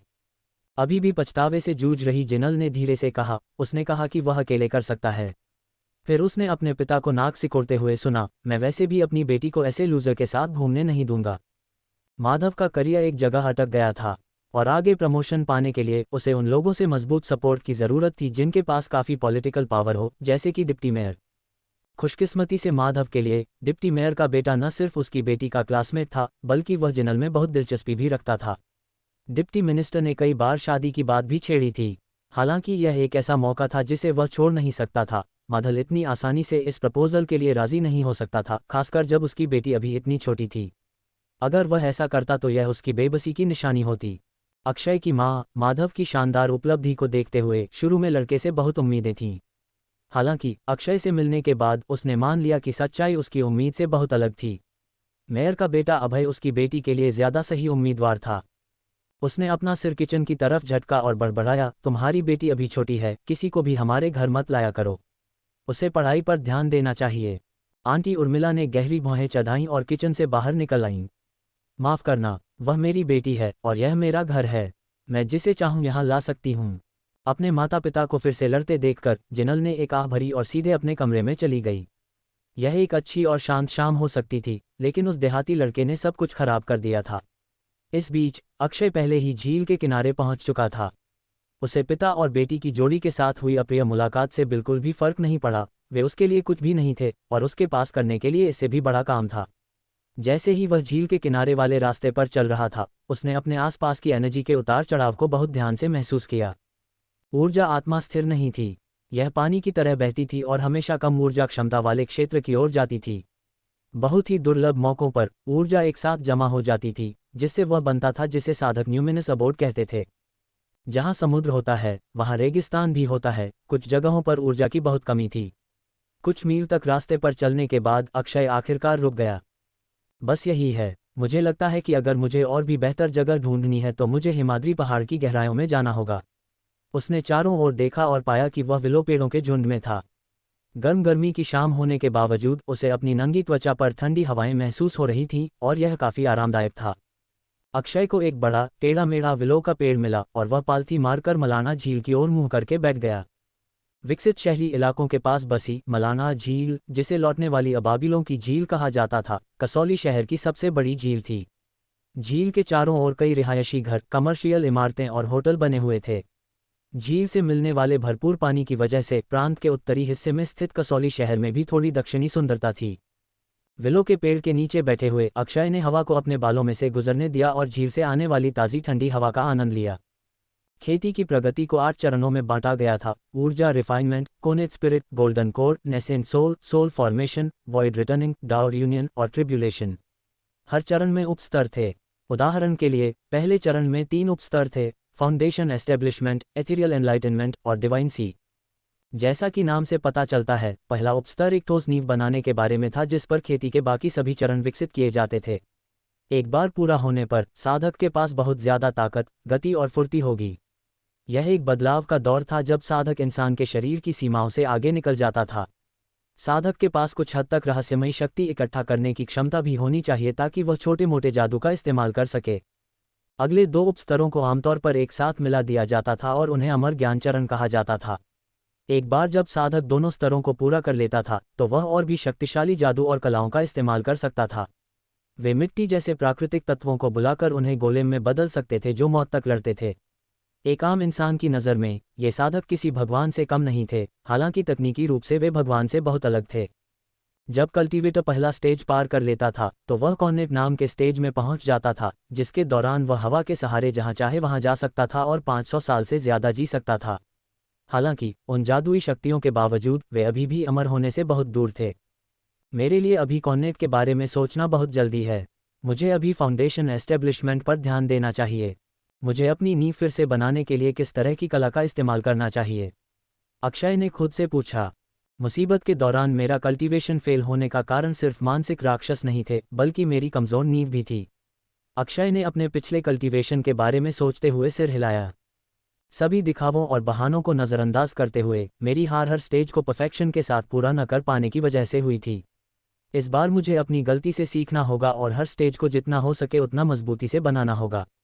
अपने कल्टीवेशन के सबसे मुश्किल पल में अपनी गलती के बारे में सोचकर अक्षय ने पछतावे की सांस ली। फिर भी अक्षय को कई बातों के लिए शुक्रगुजार होना चाहिए था। एक तो उसे चमत्कारिक रूप से फिर से शुरू करने का एक और मौका मिला था। फाउंडेशन एस्टेब्लिशमेंट स्टेज कल्टीवेशन का पहला स्टेज था, यह शायद सबसे महत्वपूर्ण भी था। अपनी गलती न दोहराने के लिए अक्षय ने समय लेने और इस स्टेज को परफेक्ट बनाने का फैसला किया। मैंने पिछले 500 सालों में सभी तरह की गुप्त कलाएं और जादुई मंत्र जमा किए हैं। मेरे कलेक्शन में सिर्फ नींव बनाने की कला के 13,306 अलग अलग टुकड़े थे। अपनी जिंदगी के पिछले जन्म में मैंने ट्रू मार्शल सेलेस्टियल सेक्ट की फाउंडेशन एस्टेब्लिशमेंट की कला का इस्तेमाल किया था। ये सरल और सीधा था, हालांकि परफेक्शन हासिल करने के लिए मुझे कुछ और शक्तिशाली चाहिए। उसने एक प्लान बनाया था और जब से वह आंटी उर्मिला की कार में था तभी से उसने अपने मन में कला तय कर ली थी। मैं ग्रैंड डाउ सेक्ट की art of void model refinement का इस्तेमाल करूंगा। ग्रैंड डाउ का सेक्ट कल्टीवेशन की दुनिया के सबसे प्रमुख सेक्ट में से एक था। हालांकि इस सेक्ट ने कभी किसी वीर ग्रैंड मास्टर को जन्म नहीं दिया था, लेकिन वे अपनी अनोखी फाउंडेशन एस्टेब्लिशमेंट की कला के लिए मशहूर थे। एक बार इसमें महारत हासिल करने के बाद ये कला कल्टीवेटर को दूसरों की तुलना में बहुत ज़्यादा शक्ति हासिल करने में मदद करेगी। इस कला में महारत हासिल करने के लिए सिर्फ सबको साथ लेकर चलना ही जरूरी नहीं था, बल्कि इतने कम ऊर्जा रिसोर्स के साथ इसे विकसित करना भी मेरे लिए जरूरी था। धरती पर ऊर्जा खत्म हो रही है और मुझे जो भी काम के रिसोर्स मिले उन्हें इकट्ठा करना होगा, जिसमें कोई भी औषधीय जड़ी बूटी, जादुई खजाने और यहाँ तक कि बुरी चीज़ें जैसे कि द्वेष ऊर्जा और मौत की ऊर्जा भी शामिल हैं। इन हालात में वॉइड मॉर्टल रिफाइनमेंट की कला से ज़्यादा कोई और कला सही नहीं होगी।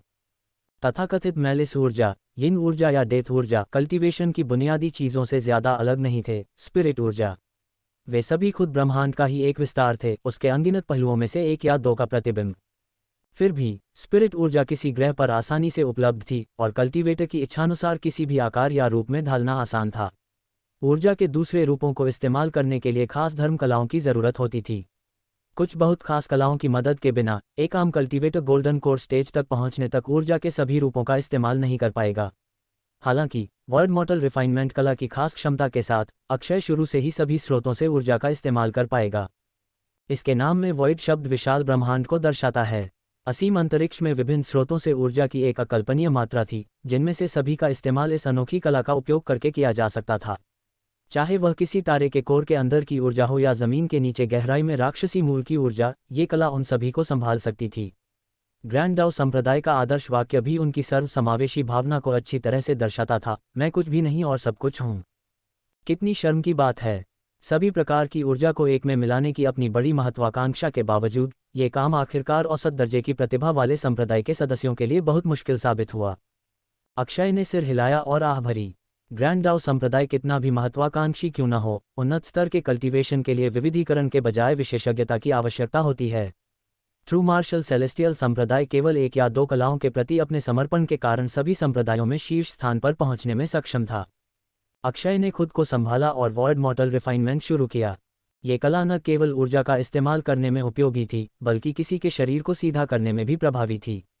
यह आंतरिक और बाहरी दोनों तरह की शक्ति को बेहतर बनाने का एक अच्छा तरीका था।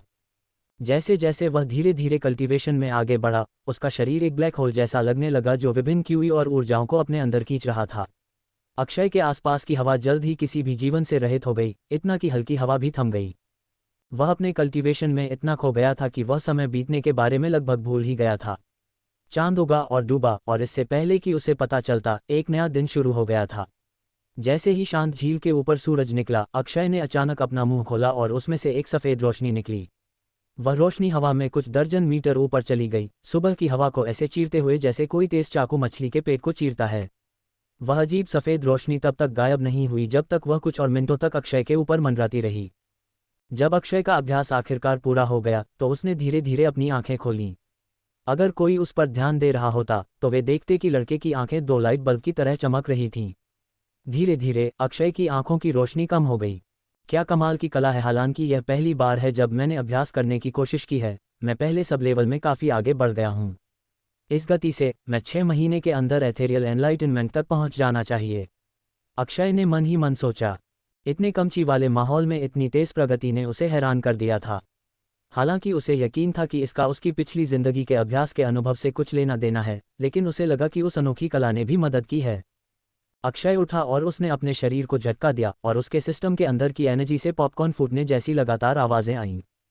उसने अपनी उंगलियां बंद की और महसूस किया कि उसका शरीर एनर्जी से भरा हुआ है।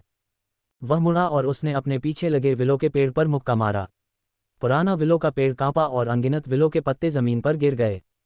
अक्षय ने पेड़ से अपनी मुट्ठी हटाई और उसने देखा कि उसके मुके से विलो के पेड़ की छाल पर 3 इंच गहरा निशान पड़ गया था। यह विलो का पेड़ सैकड़ों साल पुराना था और उम्र के कारण इसकी छाल बहुत सख्त हो गई थी।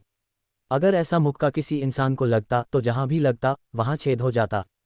यह उसके पहले दिन के अभ्यास का नतीजा था। जल्द ही वह एक ही वार में पेड़ के तने को काट पाएगा। इसके अलावा उसने उस मुक्के में किसी भी रहस्यमयी शक्ति का इस्तेमाल नहीं किया था, बल्कि सिर्फ अपने शरीर की ताकत पर भरोसा किया था। इस तरह वॉइड मॉर्टल रिफाइनमेंट की कला ने न केवल उसकी एनर्जी में सुधार किया, बल्कि उसकी ताकत को भी काफ़ी बढ़ा दिया। सिर्फ एक रात के अभ्यास के बाद ही वह एक सुपरमैन जितना आधा ताकतवर हो गया था। हालांकि अक्षय ने निराशा में अपना सिर हिलाया। जिस ताकत का वह पहले इस्तेमाल करता था उसकी तुलना में इस मुक्के की ताकत बहुत कम थी। मुझे अभी बहुत लंबा रास्ता तय करना है। उसने आह भरी। उसने ऊपर देखा और झील की सतह के ऊपर उगते सूरज को चमकते हुए देखा। उसे एहसास हुआ कि वह पूरी रात वहीं बैठा था। उसे हैरानी हुई कि वह बिल्कुल भी थका हुआ नहीं था। हालांकि वह थकान से हारा नहीं, लेकिन उसे लगा कि भूख उसे परेशान कर रही है। उसने अपने पेट पर हाथ फेरा और तय किया कि अब खाने का समय हो गया है। जैसे ही वह विलो पेड़ों से बाहर निकला, उसने देखा कि 3 लोग उसकी तरफ आ रहे हैं। एक बूढ़े आदमी के बगल में एक औरत सफ़ेद एक्सरसाइज सूट पहने चल रही थी, जिसने ट्रैक सूट पहना हुआ था। उन दोनों के पीछे एक जवान आदमी था जिसका शरीर फिट था और आंखें तेज थीं। ग्रुप की लड़की ने अपने बाल पोनीटेल में बांध रखे थे, उसके खूबसूरत चेहरे पर एक ठंडा और दूर का भाव था। उसके स्तन उभरे हुए थे और कद लंबा था। वह जिनल जितनी ही आकर्षक थी, शायद उससे भी ज्यादा, क्योंकि उसके नैन नक्श बहुत अच्छे थे। अक्षय अभी भी अपनी कामयाबी की खुशी में डूबा हुआ था और इसलिए उसने इस मुलाकात के बारे में ज्यादा नहीं सोचा। वह उन तीनों अजनबियों को देखे बिना ही आगे बढ़ गया। हालांकि उन तीनों अजनबियों ने उसे जरूर नोटिस किया था। उस जवान आदमी ने अक्षय पर अपनी नज़रें गड़ा दी और जब तक अक्षय रास्ते के आखिर में गायब नहीं हो गया तब तक उसने नज़रें नहीं हटाईं। उसके बाद ही उसने अपना सिर घुमाया और पारंपरिक कपड़े पहने बूढ़े आदमी को देखा और कुछ कहा। बूढ़े आदमी ने असहमति में सिर हिलाया, ऐसा नहीं हो सकता। वह शायद बस सुबह जॉगिंग करने वाला होगा। झील के किनारे वाली कॉलोनी में अपने किराए के घर लौटने के बाद अक्षय ने एक नाश्ते की दुकान ढूंढी और पेट भरकर खाना खाया। फिर वह सुपरमार्केट गया और कुछ किराने का सामान खरीदा। उसे एक आयुर्वेदिक दवा की दुकान मिल गई और उसने कुछ जड़ी बूटियों वाली दवाएं ऑर्डर की। जब वह दवा की दुकान से घर लौटा तो दोपहर हो चुकी थी। जल्द ही उसे आंटी उर्मिला का फ़ोन आया, जिन्होंने उसे अपने घर लंच के लिए बुलाया था। वह जाना चाहता था, लेकिन माधव और जिनल के ठंडे चेहरों को देखने के ख्याल से उसने अपना इरादा बदल दिया। उसने एक बहाना बनाया और उर्मिला से कहा कि उसे अकेले ही लंच करना होगा। फ़ोन रखने के बाद अक्षय को अचानक याद आया कि उसके माता पिता ने उसे अभी तक फ़ोन नहीं किया था। वे किस तरह के माता पिता हैं? अपने बेटे को एक नई जगह भेज दिया और फ़ोन करने की भी परवाह नहीं की। शायद आंटी उर्मिला ही मेरे असली माता पिता हैं। अक्षय ने निराशा में सिर हिलाया। जल्द ही कुरियर ने उसके दरवाजे पर दस्तक दी। उसने जो दवा ऑर्डर की थी वह आ गई थी। बिना किसी मदद के साधना करना मुमकिन था, लेकिन ये बहुत धीमी प्रक्रिया होगी।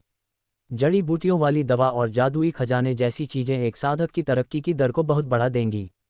हालांकि धरती पर जड़ी बूटियों वाली दवाओं की क्वालिटी बहुत कम थी, लेकिन ये कुछ न होने से बेहतर था।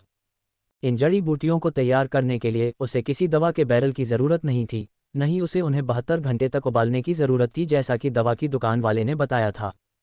उसने बस ज़मीन पर सीधे एक गोला बनाया, फिर दवा को गोले के चारों ओर और अंदर फैला दिया।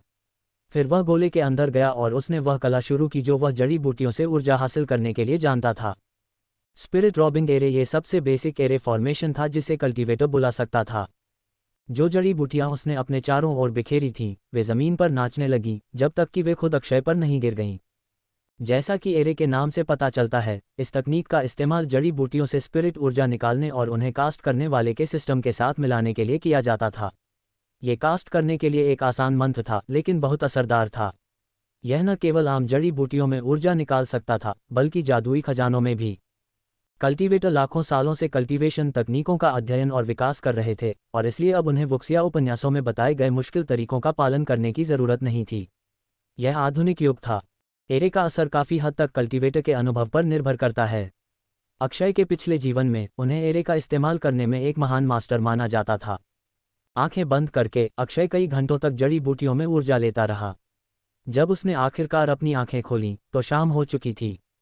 आज का कल्टीवेशन कल रात की कोशिश से भी ज़्यादा असरदार था। बदकिस्मती से यह असर ज़्यादा देर तक नहीं रहेगा। अक्षय ने माथे पर शिकन डाली। ये जड़ी बूटियाँ इतनी महंगी क्यों हैं? मैंने अपनी माँ के दिए हुए ज़्यादातर पैसे खर्च कर दिए हैं। मैं अब और ऊर्जा लेने का खर्च नहीं उठा सकता। लगता है मुझे उसी जगह जाना होगा जहाँ मैंने कल रात बिताई थी। अक्षय ने कभी नहीं सोचा था कि पैसा, दुनियावी बोझ का सबसे ज़रूरी हिस्सा, उसके कल्टीवेशन में इतना ज़रूरी हो जाएगा। मेरी माँ इतनी कंजूस क्यों है?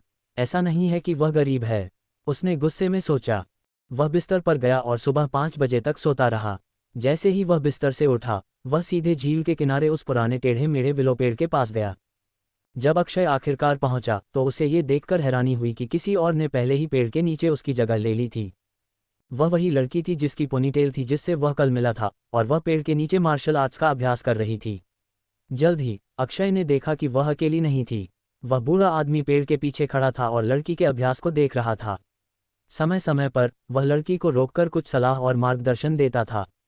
तेज नज़रों वाला नौजवान एक काली जीप जैसी गाड़ी के अंदर बैठा था और उसकी आंखें लगातार बहुत सावधानी से आसपास के माहौल का जायजा ले रही थीं। क्या ये वही अजनबियों का ग्रुप नहीं था जिससे वह कल सुबह मिला था? अपनी जिज्ञासा रोक न पाने के कारण अक्षय उस ग्रुप के पास गया। बूढ़े आदमी ने उसे एक नज़र देखा और फिर अपना ध्यान अपने बगल वाली लड़की पर लगा दिया। कल अक्षय जल्दी में था, इसलिए वह लड़की को ठीक से देख नहीं पाया था, लेकिन आज कुछ देर लड़की को देखने के बाद वह जो उसने देखा उससे हैरान रह गया। लड़की के खूबसूरत चेहरे और मजबूत शरीर के अलावा उसके हर मूवमेंट में लगभग एक हीरोइन जैसी क्वालिटी थी। हाथ उठाने जैसा आसान काम भी जीत की घोषणा जैसा लगता था, और उसकी जोरदार राउंडहाउस किक उसके दुश्मन के लिए एक सही अल्टीमेटम थी। हालांकि उसकी शक्ल ने अक्षय को हैरान नहीं किया। ये वह था जो उसने उसके अंदर देखा, रहस्यमयी एनर्जी। क्या वह भी एक कल्टीवेटर है? अक्षय हैरान रह गया क्योंकि उसे उम्मीद नहीं थी कि वह धरती पर किसी दूसरे कल्टीवेटर से मिलेगा। नहीं, करीब से देखने पर अक्षय को पता चला कि उसके अंदर की एनर्जी में कुछ गड़बड़ थी। ये बहुत कमज़ोर और बहुत सिंपल थी। शायद सबसे आसान मंत्र बुलाने के लिए भी काफ़ी मजबूत नहीं है। जैसे ही अक्षय ने अपना ऑब्जर्वेशन जारी रखा, उसने लड़की की पहनी हुई अनोखी शर्ट, साथ ही बूढ़े आदमी का पहना हुआ पारंपरिक मार्शल आर्ट सूट देखा। आखिरकार उसने दोनों बातों को जोड़ा। क्या यह उसके अंदर की तथाकथित इंटरनल एनर्जी है? अक्षय टीवी पर शक्तिमान शो देखते हुए बड़ा हुआ था, और इसलिए उसने योग शक्ति और इंटरनल एनर्जी के बारे में बहुत सारी कहानियां सुनी थीं। वह हमेशा सोचता था कि वे कहानियां और किंवदंतियां वैसी ही थीं, कहानियां और किंवदंतियां, जब तक कि अब तक नहीं। उसने अंदाज़ा लगाया कि तथाकथित इंटरनल एनर्जी कल्टीवेटर्स के अंदर की रहस्यमयी एनर्जी का एक बहुत कमज़ोर रूप था। हालांकि अक्षय अपने कल्टीवेशन के शुरुआती स्टेज में था, फिर भी वह शक्तिमान की दुनिया में सबसे खतरनाक मार्शल आर्टिस्ट होगा। लड़की के अंदर की इंटरनल फोर्स सबसे नाकाबिल कल्टीवेटर के अंदर की रहस्यमयी धर्म शक्ति से कहीं ज़्यादा कम थी। एनर्जी के दोनों रूपों में अंतर डीजल और रॉकेट फ्यूल जैसा था, जहां डीजल का इस्तेमाल सिर्फ ट्रकों में ईंधन भरने के लिए किया जा सकता था, लेकिन रॉकेट फ्यूल का इस्तेमाल रॉकेट को अंतरिक्ष में भेजने के लिए किया जा सकता था।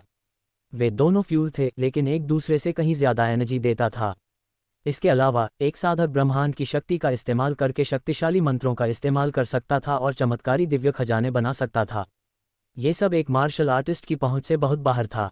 जब अक्षय की जिज्ञासाएं शांत हो गईं, तो उसने खुद को संभाला और लड़की का अभ्यास देखना जारी रखा। बीच बीच में वह नापसंदगी से अपना सिर हिलाता था। लड़की ने अक्षय की आलोचना पर ध्यान दिया और उसे यह अच्छा नहीं लगा। वह रुकी और गुस्से से पूछा, तुम क्या घूर रहे हो? क्या तुम्हें समझ भी आता है कि यह क्या है? क्या मैं? अक्षय मन ही मन हंसा। वह न केवल स्वर्गीय भगवान था, बल्कि साधकों के बीच भी मार्शल भावना का प्रतीक था। चाहे वह बुनियादी साधना तकनीकें हों या हत्या और युद्ध की कला, ऐसा कुछ भी नहीं था जिसमें उसे महारत हासिल न हो। ट्रू मार्शल अमर संप्रदाय के ग्रैंड मास्टर के रूप में वह सभी प्रकार की निहत्थे करीबी मुकाबले की तकनीकों में माहिर था। लड़की के लड़खड़ाते रूप और अपरिष्कृत कौशल उसकी आंखों में हास्यास्पद थे।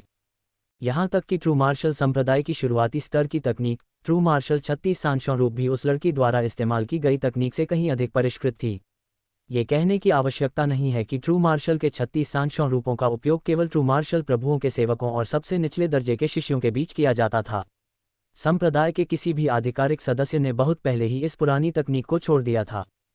फिर भी अक्षय उससे बहस नहीं करना चाहता था, न ही वह एक साधक के रूप में अपनी पहचान उजागर करना चाहता था। इसलिए उसने तुरंत माफ़ी मांगी। मुझे डर है कि मैं आपके दांव पेंच पूरी तरह से नहीं समझ पाया।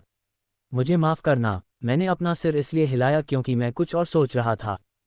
तो यहाँ से चले जाओ और घूरना बंद करो। लड़की को बूढ़े आदमी ने बीच में ही रोक दिया। कनिका, बस करो।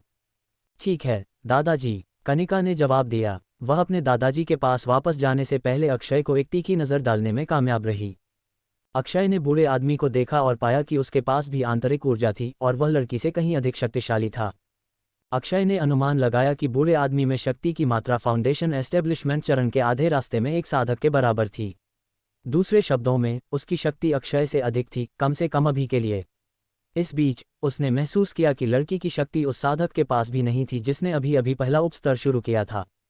ये कहने के बाद अक्षय ने स्वीकार किया कि उसकी तुलना त्रुटिपूर्ण थी, क्योंकि वह सेब की तुलना संतरे से कर रहा था। साधक और मार्शल कलाकार के लिए एक और भी बेहतर सादृश्य चाकू और टोफू थे।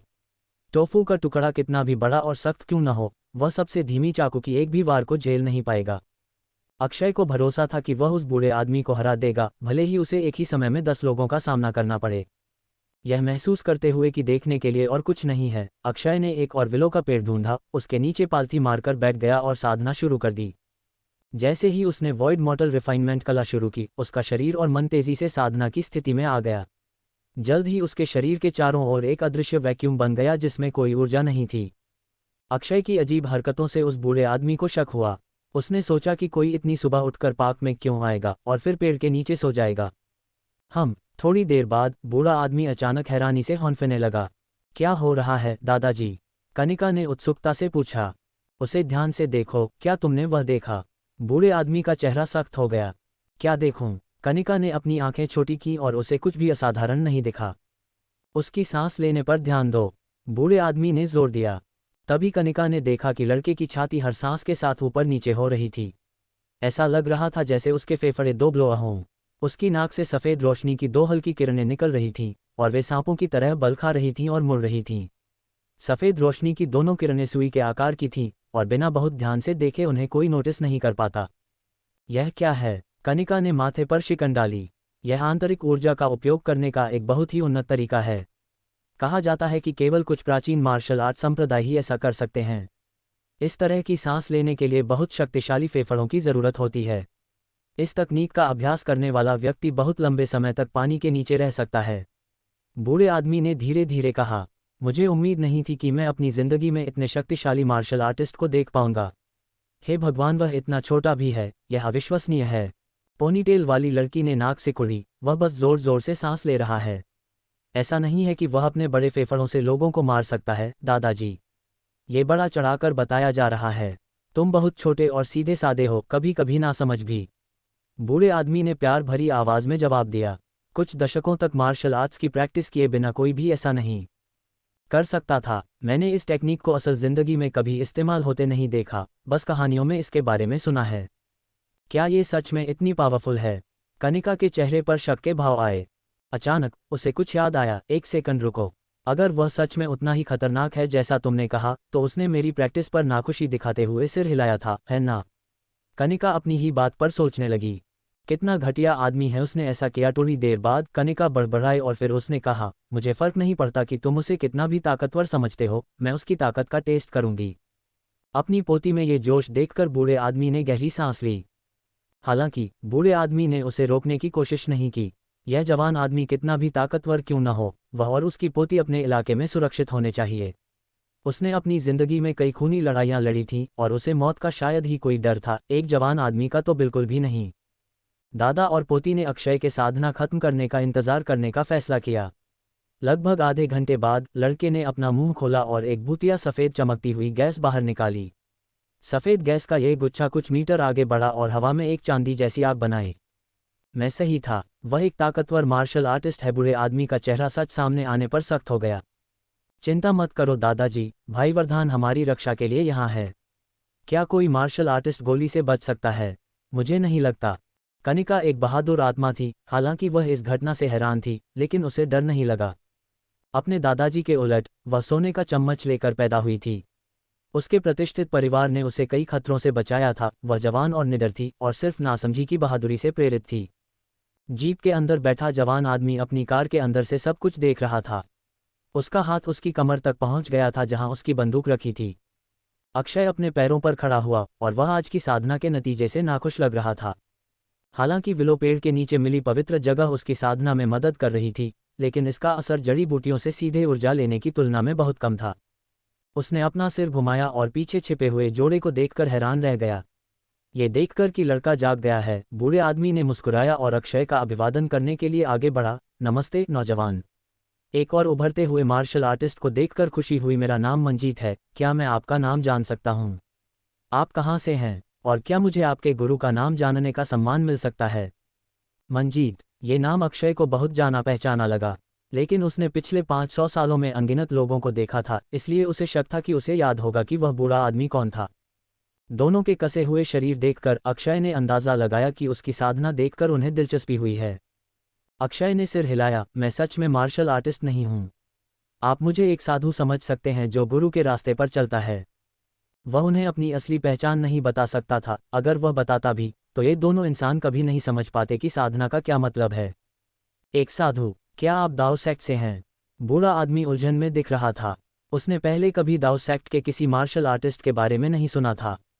दादाजी, आइए अब उस पर और समय बर्बाद न करें, मुझे उसके साथ मुकाबला करने दीजिए। कनिका मुड़ी और अक्षय को गुस्से से देखा। तुमने पहले मुझसे झूठ क्यों बोला? अब मुझे दिखाओ कि तुम क्या कर सकते हो। क्या तुम मुझे द्वंद्व युद्ध के लिए उकसा रहे हो? कई सदियों से किसी ने भी अक्षय पर ताना नहीं मारा था और इसलिए लड़की की चुनौती उसके लिए एक ताज़ा बदलाव था। हे भगवान, क्या मुझे एक लड़की को पीटना चाहिए या पिटना चाहिए? अक्षय ने खुद से सोचा। अक्षय को लगा कि वह दुविधा में है। अपने विकल्पों पर विचार करने के बाद उसने इसमें शामिल न होने का फैसला किया। उसने लड़की को एक बड़ा कंधा उचकाया और फिर कहा, मुझे माफ़ करना, लेकिन मैं सिर्फ एक साधु हूँ। हम सिर्फ आंतरिक सद्भाव की साधना करते हैं, लेकिन कभी मुट्ठी और हथियारों से नहीं लड़ते। लड़की ने तिरस्कार से नाक सिकोड़ी। बकवास, मैंने तुम्हें देखा था जब मैं अपने फॉर्म का अभ्यास कर रही थी तो तुम मुझ पर हंस रहे थे। बेवकूफ़ बनने की कोशिश मत करो। लड़की ने अक्षय पर पलटवार किया। नौजवान, थोड़े से मुकाबले में क्या नुकसान होगा? हालांकि मेरी पोती अभी शुरुआती स्तर पर थी, लेकिन वह हमारे परिवार की पहली तकनीक में महारत हासिल करने की राह पर थी। मुझे उम्मीद थी कि तुम्हारी मदद से वह और भी तेज़ी से आगे बढ़ पाएगी। बूढ़े आदमी ने धीरे से लेकिन पक्के इरादे से कहा। बूढ़े आदमी की शांत आवाज़ के बावजूद उसका शक जरा भी कम नहीं हुआ।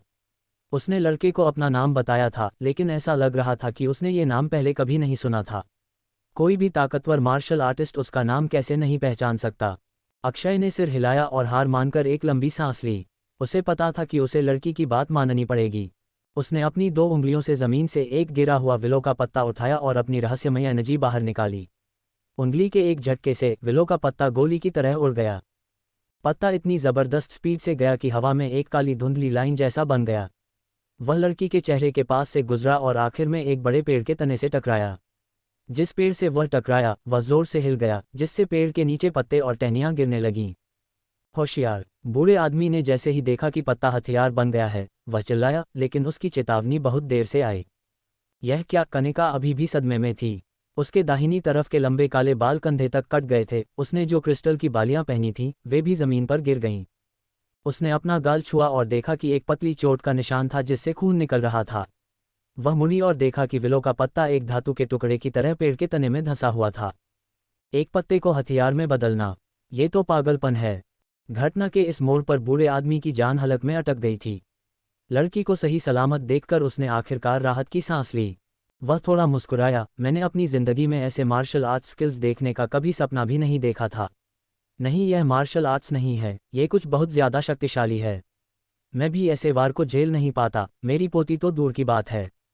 ये कहकर बूढ़ा आदमी अक्षय के पास आया और उसे सलाम किया। आपसे मिलकर सम्मान हुआ, ग्रैंड मास्टर। बूढ़े आदमी ने अपनी आवाज़ में बहुत भावना के साथ कहा। उसने कभी नहीं सोचा था कि उसे एक साधु ग्रैंड मास्टर मिलेगा, और वह भी इतना जवान। बूढ़े आदमी ने अंदाज़ा लगाया कि शायद वही अकेला ऐसा इंसान होगा जो इस जवान आदमी की पूरी ताकत को समझ सकता है। उसे शक था कि उसे हिमाचल या भारत में कोई ऐसा मिलेगा जो उससे ज़्यादा शक्तिशाली हो। कनिका विलो के पेड़ के पास भागी और बहुत मुश्किल से विलो का पत्ता बाहर निकाला, और फिर वह अक्षय की तरफ मुड़ी और उसे हैरानी से देखने लगी। तुमने ये कैसे किया? उसने धीरे से कहा। गाड़ी में बैठा आदमी भी इस घटना से हैरान था। वह लगभग भूल ही गया था कि उसके हाथ में अभी भी बंदूक है। जब उसका दुश्मन गोली से भी तेज था तो बंदूक इस्तेमाल करने का क्या फ़ायदा था?